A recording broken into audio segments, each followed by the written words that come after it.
Welcome back to the channel, folks. Got something real easy for you today. We're gonna go over the first edit that I've screen recorded. It's from a fitness shoot I did with Kelsey Valencia. It was an amazing shoot. We did a lot of hard light, a lot of side light, carving in the shadows and the muscles.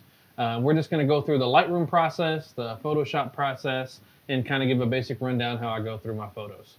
We're not gonna get real in-depth on facial retouching, skin retouching, no liquify tool. We'll remove some minor things through it. So without further ado, let's just go ahead and jump right into this sucker. And if you have any questions or comments about it, feel free to leave it below after checking it out.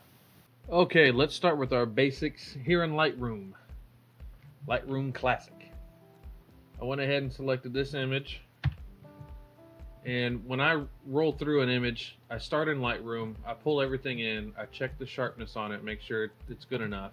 Most of the time, what I do in Lightroom, unless I'm doing a lot of massive edits like a whole wedding or something, is I'll pretty much just do white balance and exposure and maybe some basic highlight and shadow adjustment in here, and then I'll take it into Photoshop and do my heavy contrast and any major edits I have to do at that point.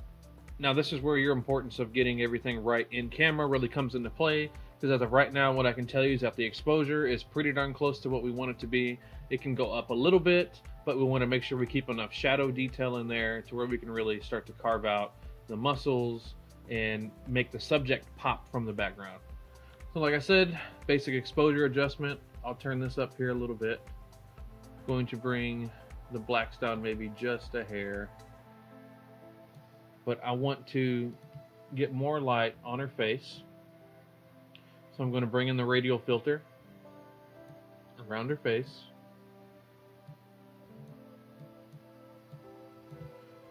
Going to feather it about 75 roughly %. I want it to only affect what's inside the circle. I'm going to bring up the total exposure just a hair, and the whites up just a hair. So you can see we brought that out, and the exposure on her face is matching more of what's on her arm and her abs. And it starts to get darker a little bit down here by her legs, so what I'll probably do is take a graduated filter, slide it up here just a little bit, maybe take some of that fall off there. And I'm going to turn up the exposure just a little, and then turn up the whites. And now we've got a little bit more even exposure coming across here. Now it's okay if her legs here in this situation are a little bit darker than the rest, because the focus is definitely going to be her abs in this shot. This is what we set this up for. And of course you want her face to be exposed pretty well too. So let's go ahead and look at the white balance. So if we just went for an automatic white balance, let's see what it gives us. Not too bad, a little bit on the cold side, but I kind of lean more towards warmer photos. So let's click this eyedropper. Now with this eyedropper, you can find like something neutral color gray or a white, and see if it can give you a pretty good white balance reading on that. Let's start with this gray wall back here and see what it gives us. Now it's pretty darn close to how it came in on the camera. So let me back out, take the eyedropper again. Let's try this white workout machine back here. Adds a little bit more magenta in there. I think I'm going to stick with the gray wall back here. Now after this gray wall, either I can turn up a little bit warmer on the white balance, give her a nice good looking tan there, or if we turn up our vibrance a little bit, it'll increase that saturation on her skin and make it look like she has a little bit more of a tan, and it'll make the red color in the background pop, and anything else in here it'll pop. So at this point in time, before we go any further in Lightroom, I think I'm going to go ahead and pop it over into Photoshop, and let's make some more adjustments. So I right click, edit in, Photoshop 2021. I just did an update on the new version of Photoshop, so I don't know if there's any new tools in here that I haven't been familiar with, but we're just going to keep pushing with what I know. First thing I always do in Photoshop is I duplicate my base layer, so if anything goes awry that I don't like, I can revert back to my main layer. So what I'd like to do is to remove any kind of blemishes, maybe scabs, or something that's on clothing, such as this little mark right here. If there's any kind of scarring or something she may not want, maybe this line here on the arm. So let's go ahead and clear that out. I'm going to create a new layer. I'm going to the healing brush tool, and I'm going to start by selecting a clean area next to this. Hold down Alt, select my clean area I want to use for a sample, and then start to brush over. Add a little speck here. And basically going to go around the clothing and just do this. There's another stain here.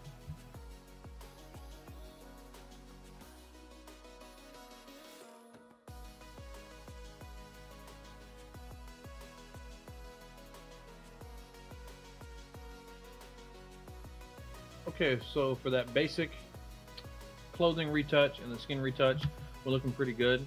We could go farther in depth with skin smoothing and frequency separation. I'll probably leave that for another video. I've got actions that I use to help speed up that process, but I'm not going to go through that right now. So what I want to help to do, increase some of the muscle definition in this fitness photo, is I'm going to do a little bit of dodging and burning.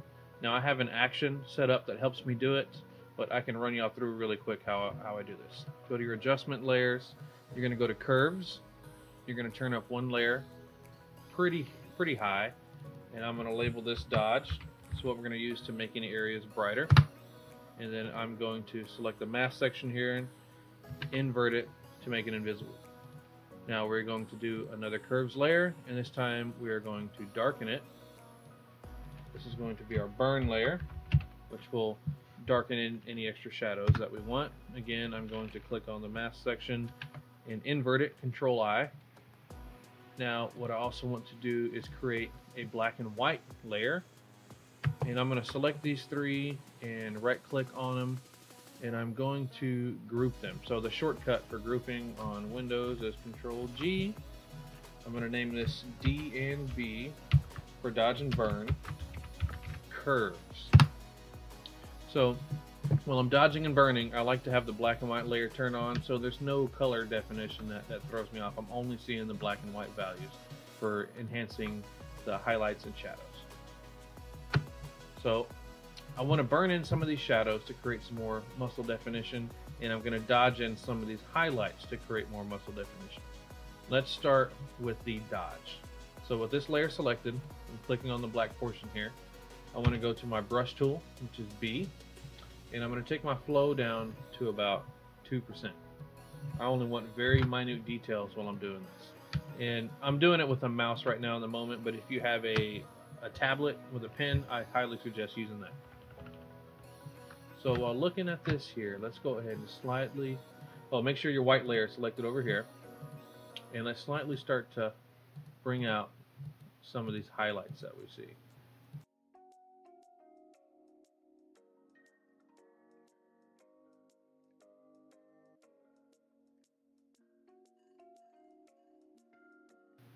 Now I probably want to increase the exposure just a little bit here on her face.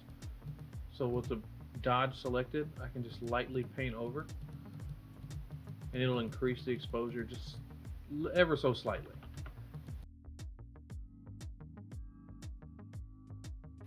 Now let's switch to the burning. Select your black layer here on the burn, and we're going to carve in some of these shadows.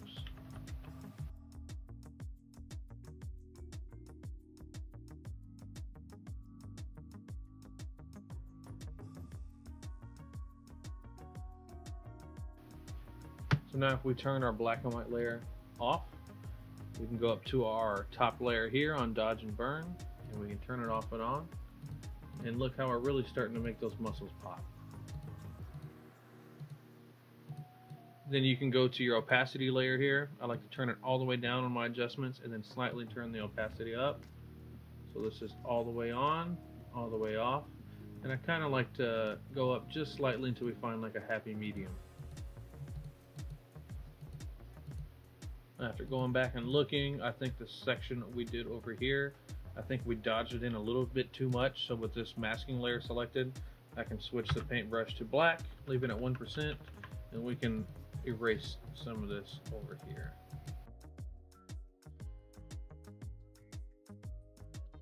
So once we get that taken care of, now I'm going to start to add my contrast here in Photoshop instead of being in Lightroom. So I'm going to start with a curves layer. I like to pull the shadows down, kind of get the blacks and shadows where I want them. or a good ballpark figure. And then I'm going to bring my highlights back up, and look how it separates her from the background. So what this is doing, you can see, is the more harsh we go with the contrast and the curves tool, what we can really start to see is how it affects the saturation in her skin tones. So we could handle this here by going to hue and saturation and trying to single out what's in her skin tones, which is going to be some of the yellows and reds, and turning the saturation down, or by going to the color balance and going to the highlights and midtones and adjusting your sliders.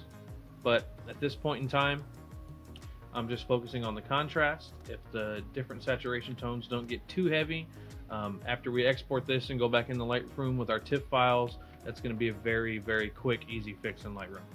Another option I like to use for contrast instead of curves is I've created an action, but what you can do is create a new black and white layer and switch it over to soft light. Now I will turn the opacity down for this all the way and slowly start to increase it, and you will see how it affects the contrast in your photos. Usually I go in between 15 and 25% in all this. Right now I'm about 21%, and this looks pretty darn good to me at the moment. So without further skin smoothing or further skin detail adjustment, I think we are just about ready to go into Lightroom. I haven't done any cropping or anything as of yet. I want to do a full complete edit on the colors, highlights, and shadows and contrast, and then we'll apply our cropping at the end. So let's go ahead and save it, and we should be taking a TIFF file back into Lightroom. Okay, so here we are with our TIFF file from Photoshop. We are in the development tab, and everything is looking pretty darn good. The photo's very sharp. I haven't done any extra sharpening, only the basic that came in with Lightroom. Her skin tone is pretty darn good.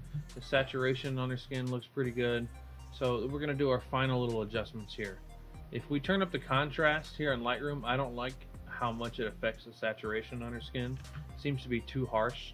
Using the tone curve, if we wanted to add a little bit more shadows or darken the blacks a little bit and create a little bit more highlight or increase the whites here a little bit.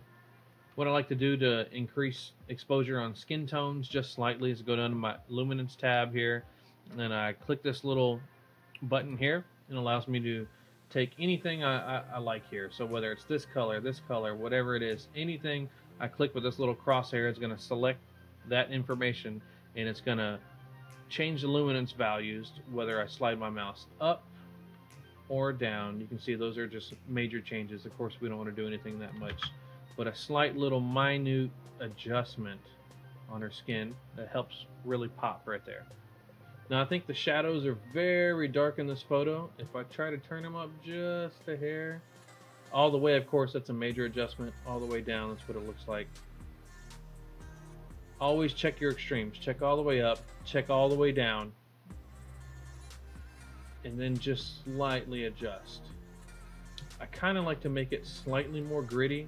You want to make the details really pop. Now it's already sharp, her muscles are already popping, but adding a little bit of texture to the photo. We'll zoom in to her abs, which is the main focus of the shot. We turn our texture up all the way. This is what we get, which brings out a lot of noise, a lot of color distortion. So we want to bring it back down to default and slowly increase it till we see just a little bit of adjustments in it. I think somewhere around 16 is fine. So as of now, her skin tone looks pretty natural. We've got these reds in the background. I would like to make maybe the red pop out just a little bit. So let's turn up our red saturation just a hair. Our shadow detail looks pretty good. What I'm going to do is in this darker area around her legs, I'm going to bring another mask up here like so, reset everything, and I want to turn up the shadows more down here, and I want to bring up the exposure just a little bit more. So at this point in time, I'm going to start my cropping. I usually do an 8x10 in portraits, and I shoot it wide enough to know that I want to crop as an 8x10. So I don't want to cut off at any joints. That's why you see plenty of room below her knee, plenty of room above her head. So when I go into my cropping tool, I can switch it to an 8x10, and we have plenty of room here. Now for the most part, a real quick edit that we've gone through, this is completely deliverable to a client. I would feel comfortable delivering this as a fitness photo. Again, I didn't go more into the skin retouching, skin smoothing. Now we can take this another level, but you are going to look at maybe another 20 minutes, 25 to 30 minutes of extra editing in Photoshop. There's also other third-party softwares out there that do extra skin smoothing, background replacements, all kinds of gadgets. But the focus of this photo is the subject, it's not the background. We want to show her muscles and the hard work that she's put in. So I would feel comfortable delivering this as is. The only thing that really jumps out to me right now that needs to be changed is this little, I don't even know what this is, standing here on the side. When we shot this in the gym, I don't remember anything that had this. Almost looks like a person standing there with their hair coming out, or like a big furry jacket. I couldn't tell you what the hell that is. But let's take this back into Photoshop really quick, and we'll remove that and get it the hell out of there. Now this time we're going to go to Photoshop and edit with our Lightroom adjustments. So with my new layer selected, let's go ahead and get that spot healing brush. Sometimes you'd be surprised how quick this can work for you if you just paint over it. And let's see what it gives us. Boom. Right off the bat, you know, it's basically just done. This little bit of yellow here is drawing my eye. Let's see what the healing brush does for that. Spot healing brush did a good job there. Nothing else out is really drawing my eye. Oh, this cord down here. Let's see what the spot healing brush does for this cord.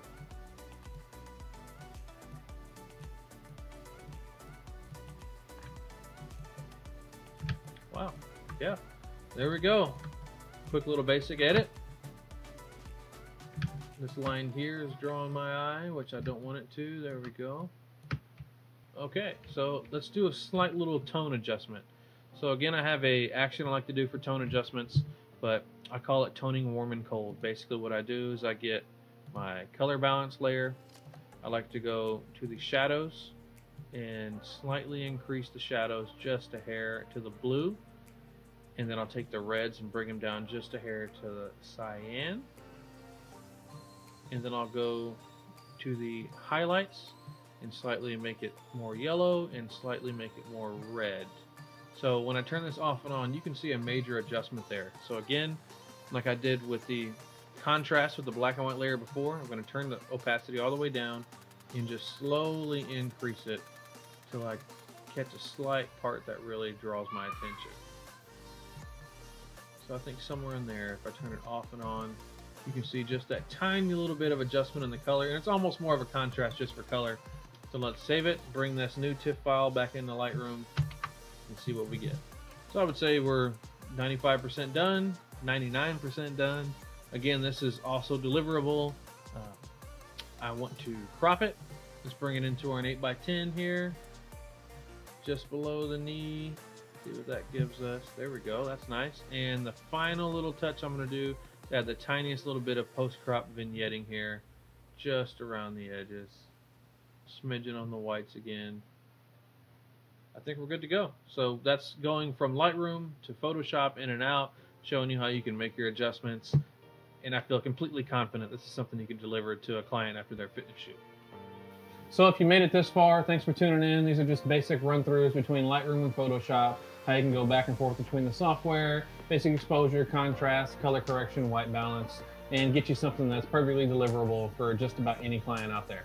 If you approve of what you saw, like, share, subscribe to the channel, hit that notification bell to get all my new videos that come in, and keep your asses strapped in the seats because we're going to get some new content rolling in ASAP.